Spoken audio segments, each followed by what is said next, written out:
और मैं हूं रुपेश और आप देख रहे हैं DCN 24। जैसा कि आप जानते हैं कि अगर आपका मन स्वस्थ रहेगा तो आप बिल्कुल कोई भी काम करने के लिए इंडिपेंडेंट और बहुत ही ज़्यादा जागरूक रहेंगे। बहुत ही ज़्यादा अगर स्वस्थ रहेंगे तो वह ऐसे कार्य हमेशा आप करते रहेंगे जिस कार्य को करने में आपको प्रसन्नता होगी।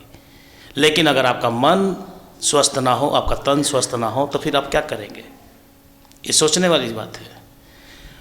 आज स्वास्थ्य बहुत बड़ा फैक्टर हो चुका है। जब से कोरोना काल आया उसके बाद से ये स्वास्थ्य का फैक्टर जो है बहुत ही तेज़ी से अब बढ़ रहा है। लोग स्वस्थ रहने पर ज़्यादा कोशिश कर रहे हैं, लोग जागरूक होने लगे हैं, लोग आयुर्वेद के ऊपर अब जाने लगे हैं। आखिर ऐसा क्या हुआ?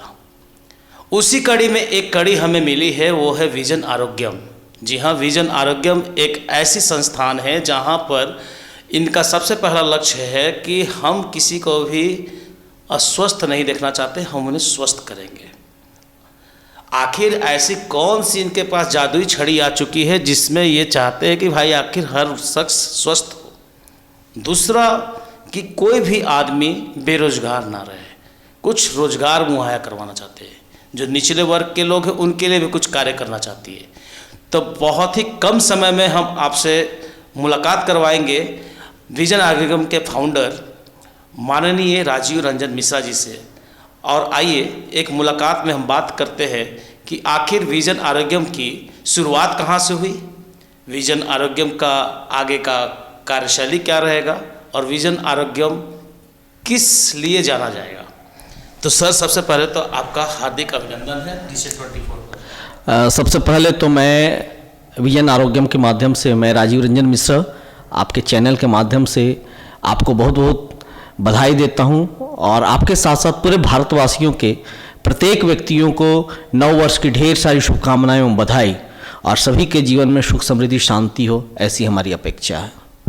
सर, सबसे पहला सवाल कि विजन आरोग्यम की शुरुआत कहाँ से की आपने, इसकी ख्याल कहाँ से आई और आगे आप विजन आरोग्यम को किस तरह से लेके चलना चाहते? रुपेश जी, सबसे पहले तो कुछ जवाब देने के पहले मैं आपसे एक सवाल करूंगा। वर्तमान समय में जो हमारी जो जीवन शैली है, आज के समय में जो हमारा लाइफ स्टाइल है, और आज के पहले 20 वर्ष पहले, 25 साल पहले, 30 साल पहले, 40 साल पहले जो लोगों का जीवन शैली था, जो हमारे दादा परदादा लोग जीवन जीते थे, उनका जीवन कैसा था? वो लोग क्या खाते थे, क्या पीते थे, कैसे रहते थे, प्रकृति के साथ कितना लगाव था? वर्तमान समय में क्या ये सब अपने साथ है? क्या हम प्रकृति के साथ जी रहे हैं? हम एक तरफ तो हम चांद की बातें करते हैं कि चांद पे हम जा रहे हैं, चांद पे हम घर बना रहे हैं, और दूसरी तरफ हम कहीं ना कहीं प्रकृति से खिलवाड़ कर रहे हैं और प्रकृति से हम दूर भागते जा रहे हैं। तो अगर हम एक तरफ बहुत ऊंचा चले जाएंगे और हम अपने जमीन को ही छोड़ते चले जाएंगे, तो क्या हम 100% बेहतर हो सकते हैं? क्या ना हमारा जीवन बेहतर हो सकता है, ना हमारा स्वास्थ्य बेहतर हो सकता है, ना हमारा मन बेहतर हो सकता है, ना हमारा तन बेहतर हो सकता है। तो जब मन और तन बेहतर नहीं रहेगा तो हम जीवन अच्छी तरह जीने की कल्पना भी नहीं कर सकते हैं। तो हमारे दादा परदादा लोग पहले ऐसे जीवन को जीते थे, हम उसी जीवन को दोबारा लाना चाहते हैं। अब कैसा जीते थे? कैसे जीते थे?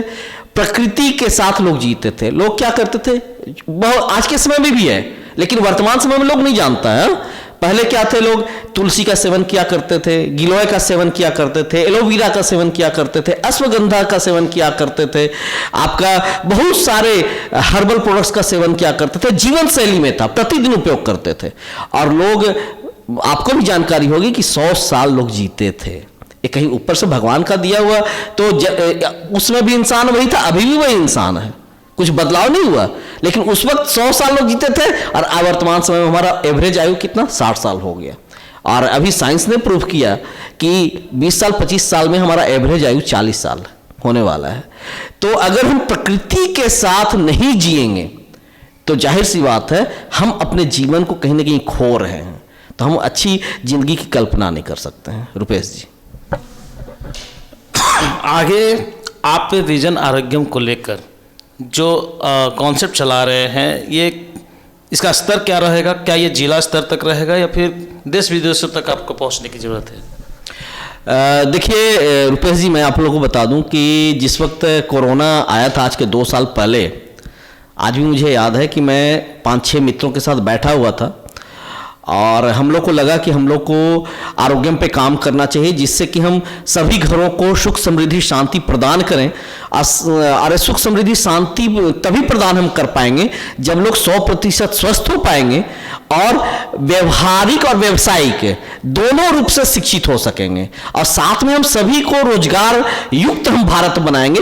तभी हम लोगों को 100% जीवन देते हुए सुख समृद्धि शांति की कल्पना कर सकते हैं। अगर रोजगार लोगों के पास नहीं रहे, आर्थिक समृद्धि नहीं रहेगी, लोग स्वस्थ नहीं रहेंगे, शिक्षित नहीं रहेंगे, तो हम भारत को विकसित राष्ट्र बनाने की हम कल्पना कैसे कर सकते हैं? सिर्फ बात करने से नहीं होगा। तो अपना उद्देश्य था कि हम प्रत्येक घरों को हम 100% व्यवहारिक व्यावसायिक रूप से हम शिक्षित कर सकें, स्वस्थ कर सकें और साथ में रोजगार दे सकें। ये सोचकर हमने मतलब स्टार्टअप किया था। उसमें 5-6 लोग की बैठक हुई थी हम लोग की दिल्ली में, 4-5 मित्र बैठे हुए थे। आपको यहाँ रखना चाहिए, वही मेरा सवाल फिर से आ रहा है कि मतलब इसके आप ग्लोबलाइज करना चाहते हैं, आगे चलकर आप इसे ग्लोबलाइज करना चाहते हैं। बिल्कुल, और वही उसी पे मैं आ रहा हूँ कि 4-5 लोगों से शुरुआत हुई थी और संयोगवश बोलेंगे या दुर्भाग्यवश बोलेंगे, कोरोना काल आ गया और कोरोना में पूरे इंडिया में क्या पूरे वर्ल्ड में लॉकडाउन हो गए। अब अपने पास 2 विकल्प थे, या तो हम उस लॉकडाउन को हम अपना दुर्भाग्य मान के हम घर में बैठे रहते और घर में बैठकर हम कोसते रहते कि कोरोना हमारा आ गया है, आ गया है, आ गया है, तो उससे हमारी स्थिति और दयनीय होती चली जाती। मैं अपने विजन आरोग्यम के तमाम सदस्यों को बहुत बहुत बधाई देता हूँ, गर्व करता हूँ कि हमारे साथ ऐसे ऐसे लोग हैं कि मैं बता दूं कि कोरोना काल में ही एक घर में बैठे हुए अपने साथ कुछ लोगों के साथ मिलकर पूरे भारतवर्ष में लगभग प्रत्येक राज्यों में हमने अपने थिंकिंग को लोगों को दिया, ऑनलाइन दिया, व्हाट्सएप के माध्यम से दिया, गूगल में मीट के माध्यम से दिया, जूम के माध्यम से दिया, फेसबुक के माध्यम से दिया। हमने अपनी सोच को रखा और उस सोच को लोगों ने एक्सेप्ट किया और आज उसी का नतीजा है कि पूरे भारतवर्ष के तमाम राज्यों में हमारे कहीं ना कहीं अपनी पहचान बनी है, विजन आरोग्यम की पहचान बनी है और हम उस पर काम कर रहे हैं। अपना उद्देश्य है कि शिक्षा, स्वास्थ्य, सेवा और रोजगार, ये 4 ही चीज है और मेरा मानना है कि अगर 4 चीज अगर आपको मिल गया आपके जीवन में, ये चीज है, शिक्षा है, स्वास्थ्य है, सेवा है और रोजगार है, तो किसी भी चीज को आपको फिर लेने की आवश्यकता नहीं है, खुद ब खुद आप सारा कुछ ले लेंगे। तो ये सोचकर हम लोग कार्य किए थे। आज प्रत्येक राज्यों में अपना ऑनलाइन काम किए थे और हमने उसको अवसर के रूप में लिया था। मैं आप लोग को बता दूं कि उस वक्त हमने 15 अगस्त 26 जनवरी को सिर्फ हमारा उद्देश्य झंडोत्तोलन करना नहीं बल्कि शहीद के परिवारों को हम सम्मानित करना। तो मैं आप लोग बता दूं कि 15 अगस्त 26 जनवरी को लगातार 4 समय से विजन आरोग्यम पूरे भारतवर्ष में 10,000 घरों में दीप प्रज्वलन करवाता है ऑनलाइन। और सिर्फ ऑनलाइन दीप प्रज्वलन नहीं बल्कि हम शहीद के परिवार के बच्चों को हमने आर्थिक रूप से मदद भी किया और साथ में उनके परिवारों को गोद भी लिया, मतलब उनके परिवारों को सम्मानित भी किया। ये हमने किया, पहला। दूसरा, लखनऊ का एक बच्चा है देवान शर्मा जो कि सड़ी गली सब्जी से डीजल बनाने का कार्य किया था। उसके पिताजी गुजर गए, वो बहुत सारा उसमें बाधाएं थी जीवन जीने की। हमें पता चला, हम लोगों ने उस बच्चे को गोद ले लिया। 5-6 महीने तक हमने पूरा मेंटेन किया था। जब उसके परिवार वाले ने मना किया तो आज हम ये हैं। हमने लॉकडाउन के समय में लगभग 5,000 से ज्यादा लोगों को मास्क, सैनिटाइजर वगैरह बांटा, हम लोगों ने बांटा, सब कुछ किया। अनाथ असहाय गरीब बच्चों के लिए हम लोग राशन मुहैया करवाया, वो सब हमने ये शुरुआत कराया था। तो बहुत सारे हम लोगों ने कार्य किया था लॉकडाउन के समय में और हुए उस वक्त। और लोगों को उस वक्त क्या हम लोग गिलोय और तुलसी, एलोवेरा, ये सब का सेवन कराने के लिए प्रमोट किया करते थे और उसके माध्यम से हमने रोजगार भी क्रिएट किया, रोजगार भी मिला और लोगों को घर बैठे प्रतिदिन लोग आर्थिक रूप से सफल हो रहे थे, पैसे जाते थे और लोग स्वस्थ भी होते थे। और साथ में हम ऑनलाइन एक दूसरे के साथ मिलके लोगों को जागरूक भी किया करते थे, मतलब शिक्षित किया करते थे। अपना उद्देश्य सिर्फ विजन आरोग्यम को लेके हमारा गिलोय तुलसी को प्रमोट नहीं करना बल्कि हम समुचित रूप से हम जीवन जीने की शैली हम देना चाहते हैं, और हमने उसकी शुरुआत किया है। और अभी के समय में तो बहुत सारे जो पुरानी जो हर्बल चीज़ें हैं, जो प्रकृति का दिया हुआ है, वो तो है ही। हमने एक चीज़ और जोड़ा है कि अगर एक चीज़ बताइए कि हम अगर बहुत चांद पे घर बनाने की बात करें, एडवांस टेक्नोलॉजी में हम जी रहे हैं, उससे हम नीचे नहीं जा सकते हैं, उसको हम छोड़ भी नहीं सकते, क्योंकि हम बहुत विकसित हो रहे हैं। तो अगर हम एडवांस टेक्नोलॉजी को हम लेकर नहीं चलेंगे तो अभी हमारी मूर्खता होगी। हम लेकर चल रहे हैं, तो हम क्या सोच रहे हैं कि एडवांस टेक्नोलॉजी जो आज के समय में मेडिकल का जो बेस्ट ऑफ ऑल जो मतलब प्रमोशन है, मशीनें हैं, कुछ बहुत सारी चीजें, उसको भी हम शामिल करें और हर्बल प्रोडक्ट्स को भी शामिल करें, और दोनों को कोलिब्रेट करके काम करें, जिससे कि प्रत्येक घरों को 100% हम स्वस्थ कर सकें। और हो रहे हैं, लोग हो रहे हैं। एक मैं कोई डॉक्टर नहीं हूं, मैंने कोई डॉक्टरी नहीं किया है, डिग्री भी नहीं है मेरे पास, लेकिन क्या है, सिर्फ एक सोच है कि इस सोच के माध्यम से, इस सोच कोई दिया हुआ नहीं है, बल्कि प्राकृतिक सोच है। इसको कोई ये नहीं बता सकता है कि हाँ ये गलत है, क्योंकि हम प्रकृति को हम हर घर में पहुंचाना चाहते हैं, और यही हमारा लक्ष्य है। हम शिक्षा, स्वास्थ्य, सेवा, रोजगार को लेकर चल रहे हैं। अभी अपना है कि हम इसके माध्यम से लोगों को सेवा भाव भी करें। जैसे अपना आरोग्यम का जहां जहां पे हमारा विस्तार होते चला जाएगा, जहां जहां पे विस्तार होते चला जाएगा, हम अपने सदस्यों के माध्यम से गुरुकुल की भी स्थापना करेंगे। गुरुकुल क्या है?